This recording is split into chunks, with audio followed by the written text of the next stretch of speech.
어느 날 아침 눈을 떴을 때 집안이 너무 조용했습니다. 아무 소리도 들리지 않았습니다. 그제야 깨달았습니다. 이 고요함이 두려운 것이 아니라 오히려 편안하다는 것을요. 사람들로 붐비던 삶이 좋았던 것이 아니라 그저 익숙했을 뿐이라는 것을요. 우리는 평생 외로움을 피하려고 애써왔습니다. 하지만 정작 고독 속에서야 비로소 진짜 관계가 무엇인지 깨닫게 됩니다. 오늘 이 이야기는 혼자가 되었을 때 비로소 사람을 이해하게 된 이들의 이야기입니다. 62세 정호 씨는 아내와 별거를 시작한 지 6개월이 되었습니다. 40년을 함께 살았지만 더 이상 함께 있을 수 없었습니다. 싸운 것도 아니고 누가 잘못한 것도 아닙니다. 단지 서로가 너무 지쳐버렸습니다. 아내는 딸이 사는 도시로 떠났고 정호 씨는 혼자 집에 남았습니다. 처음 몇 주는 견디기 힘들었습니다. 집은 너무 넓고 시간은 너무 더디게 흘렀습니다. 정호 씨는 밤마다 잠을 이루지 못했습니다. 옆자리가 비어 있다는 것이 익숙해지지 않았습니다. 아침에 일어나면 누군가를 위해 밥을 차려야 한다는 생각이 자동으로 들었다가 곧 혼자라는 사실을 떠물렸습니다. 친구들이 걱정했습니다. 혼자 살면 안 된다며 빨리 아내와 화해하라고 했습니다. 자식들도 연약해서 아빠 혼자 어떻게 사느냐며 걱정했습니다. 하지만 이상하게도 시간이 지나면서 정호 씨는 이 고독에 적응하기 시작했습니다. 아니, 적응이 아니라 오히려 편안함을 느끼기 시작했습니다. 정호 씨는 아침에 일어나 천천히 커피를 내렸습니다.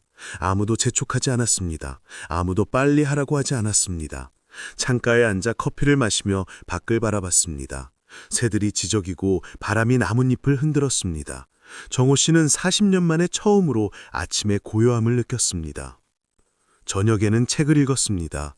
젊었을 때 좋아했지만 세월에 묻혀버린 책들을 다시 꺼냈습니다. 한 줄 한 줄 천천히 읽어내려갔습니다. 누가 방해하지 않았습니다. 누가 텔레비전을 틀지도 않았습니다. 정호 씨는 오랜만에 온전히 자신만의 시간을 가졌습니다. 그러던 어느 날 정호 씨는 놀라운 사실을 깨달았습니다. 지난 40년 동안 자신이 진짜 아내와 함께 있었던 것이 아니라는 것을요. 같은 공간에 있었지만 서로의 마음은 알지 못했습니다. 매일 대화를 나눴지만 진짜 대화는 아니었습니다. 그저 해야 할 말들을 주고받았을 뿐이었습니다. 정호 씨는 편지를 썼습니다. 처음으로 진심을 담아 글을 썼습니다. 그동안 미처 하지 못했던 말들을 적었습니다. 사랑한다는 말, 고맙다는 말, 미안하다는 말을 썼습니다. 편지를 쓰면서 정호 씨는 울었습니다. 자신이 아내를 얼마나 사랑했는지, 그동안 왜 그것을 제대로 표현하지 못했는지 깨달았기 때문입니다. 58세 서림 씨는 자식들이 모두 독립하고 난 뒤 빈 둥지 증후군을 겪었습니다. 30년 넘게 아이들을 돌보며 살았습니다. 아침에 일어나면 아이들 도시락을 싸고 학교에 보냈습니다. 저녁에는 숙제를 도와주고 재웠습니다. 선영 씨의 삶은 온통 아이들로 가득했습니다. 그런데 어느 날 아이들이 모두 떠났습니다. 막내까지 대학 기숙사로 들어가면서 집은 텅 비었습니다.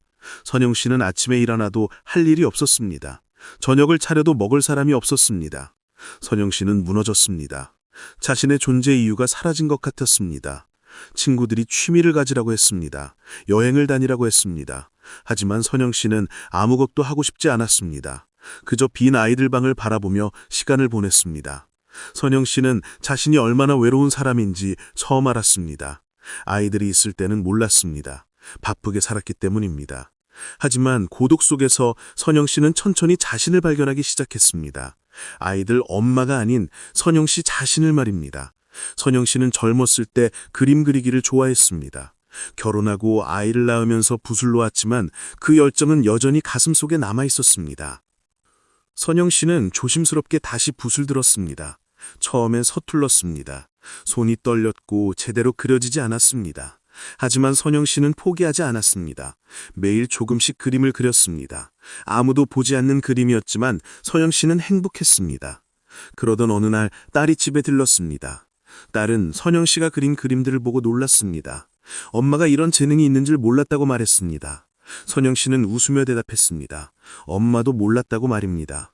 딸은 선영 씨를 안아줬습니다. 그리고 말했습니다. 엄마가 이렇게 행복해 보이는 것은 처음이라고 말입니다. 선영 씨는 그제야 깨달았습니다.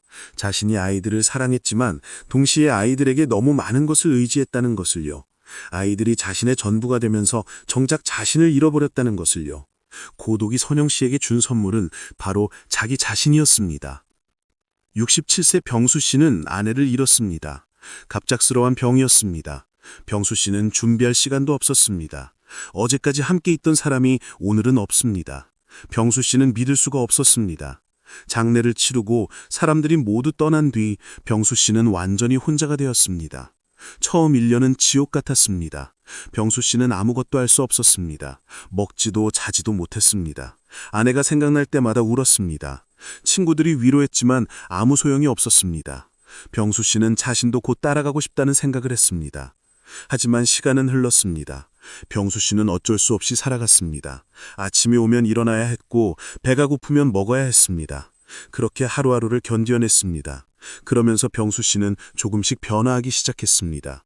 병수 씨는 아내가 좋아하던 일들을 하기 시작했습니다. 아내가 즐겨 듣던 음악을 틀었고 아내가 가고 싶어 했던 곳들을 찾아갔습니다. 아내가 읽고 싶어 했던 책들을 읽었습니다. 이상하게도 그렇게 하면서 병수 씨는 아내를 더 깊이 이해하게 되었습니다. 살아있을 때는 몰랐던 아내의 마음을 이제야 알게 되었습니다. 아내가 왜 그 음악을 좋아했는지, 왜 그곳에 가고 싶어 했는지 이해하게 되었습니다. 병수 씨는 깨달았습니다. 45년을 함께 살았지만 정작 아내를 제대로 알지 못했다는 것을요. 병수 씨는 아내에게 편지를 썼습니다. 처음으로 진심을 담아 글을 썼습니다. 그동안 미처 하지 못했던 말들을 적었습니다. 사랑한다는 말, 고맙다는 말, 미안하다는 말을 썼습니다. 편지를 쓰면서 병수 씨는 울었습니다. 자신이 아내를 얼마나 사랑했는지, 그동안 왜 그것을 제대로 표현하지 못했는지 깨달았기 때문입니다. 이 세 사람의 이야기가 전하는 진실은 하나입니다. 고독은 우리의 적이 아니라는 것입니다. 오히려 고독은 우리에게 가장 중요한 것을 가르쳐주는 스승입니다. 우리는 평생 관계 속에서 살면서도 정작 관계의 본질을 모릅니다. 사람들과 함께 있으면서도 진짜 함께하지 못합니다. 고독 속에서야 비로소 우리는 관계를 이해하기 시작합니다. 사람이 곁에 없을 때 그 사람의 소중함을 깨닫습니다. 혼자 있을 때 함께했던 시간의 의미를 되새깁니다. 고요함 속에서 상대방의 목소리를 더 선명하게 듣습니다. 정호 씨는 아내에게 편지를 받았습니다. 아내도 편지를 썼습니다. 아내도 고독 속에서 같은 깨달음을 얻었습니다. 혼자 있으면서 남편의 소중함을 알게 되었다고 썼습니다. 함께 있을 때는 서로에게 짜증이 났지만 떨어져 있으니 그리움만 남았다고 했습니다. 두 사람은 다시 만났습니다. 하지만 예전으로 돌아간 것은 아닙니다.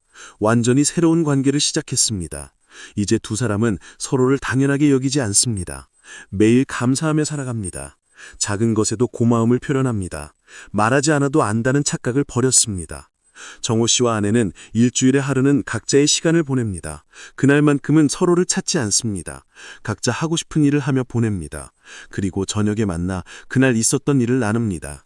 이상하게도 떨어져 있는 그 하루가 함께하는 나머지 엿새를 더욱 특별하게 만듭니다. 선영 씨는 이제 일주일에 3번 그림 교실에 다닙니다. 같은 취미를 가진 사람들을 만나 이야기를 나눕니다. 처음으로 엄마나 아내가 아닌 선영 씨 자신으로 사람들과 관계를 맺습니다. 그리고 그 관계가 훨씬 자유롭고 편안하다는 것을 알았습니다. 선영 씨는 이제 아이들과의 관계도 달라졌습니다. 예전처럼 아이들의 모든 것을 알고 싶어 하지 않습니다. 아이들의 선택을 존중합니다. 대신 아이들도 선영 씨를 존중합니다. 아이들은 이제 엄마를 하나의 독립된 인격체로 대합니다. 모녀 관계가 더 깊어졌습니다. 병수 씨는 아내를 추모하는 모임을 만들었습니다. 사랑하는 사람을 잃은 사람들이 모여 이야기를 나누는 자리입니다. 병수 씨는 그곳에서 자신의 경험을 나눕니다. 고독 속에서 얻은 깨달음을 전합니다. 사람들은 병수 씨의 이야기에 위로를 받습니다. 병수 씨는 이제 아내의 부재를 받아들였습니다. 슬픔은 여전하지만 그 슬픔과 함께 살아가는 법을 배웠습니다. 아내가 떠났지만 아내와의 사랑은 여전히 살아있습니다. 오히려 더 순수해지고 더 깊어졌습니다. 병수 씨는 매일 아내에게 말을 겁니다. 그리고 아내의 대답을 마음으로 듣습니다. 고독은 우리에게 관계의 본질을 가르쳐줍니다. 진짜 관계는 물리적으로 함께 있는 것이 아니라 마음으로 연결되는 것입니다. 진짜 사랑은 소유가 아니라 존중입니다. 진짜 친밀함은 상대방의 모든 것을 아는 것이 아니라 상대방의 고요함을 인정하는 것입니다. 우리는 외로움을 두려워합니다. 혼자가 되는 것을 피하려고 애씁니다. 하지만 때로는 고독이 필요합니다. 고독 속에서 우리는 진짜 나를 만나고 진짜 타인을 이해하게 됩니다. 고독이 우리를 사람들로부터 멀어지게 만드는 것이 아니라 오히려 더 깊은 관계로 나아가게 합니다. 혹시 지금 외로움을 느끼고 계신가요? 혼자라는 사실이 두렵고 슬프신가요? 그렇다면 그 고독을 피하지 마십시오. 오히려 그 고독 속으로 들어가 보십시오. 그 아래서 여러분은 놀라운 것들을 발견하게 될 것입니다. 여러분 자신을 발견하고 사랑하는 사람들을 더 깊이 이해하게 될 것입니다. 고독은 끝이 아니라 시작입니다. 더 깊은 관계로 나아가는 시작입니다. 더 진실한 사랑을 배우는 시작입니다. 고독을 두려워하지 마십시오. 그 안에서 여러분은 관계의 본질을 배우게 될 것입니다. 오늘의 이야기가 여러분에게 위로와 희망이 되었기를 바랍니다. 이 영상이 도움이 되셨다면 구독과 좋아요 부탁드립니다. 여러분의 관심이 더 좋은 이야기를 만드는 힘이 됩니다. 다음에도 우리의 삶을 깊이 있게 들여다보는 이야기로 찾아뵙겠습니다. 감사합니다.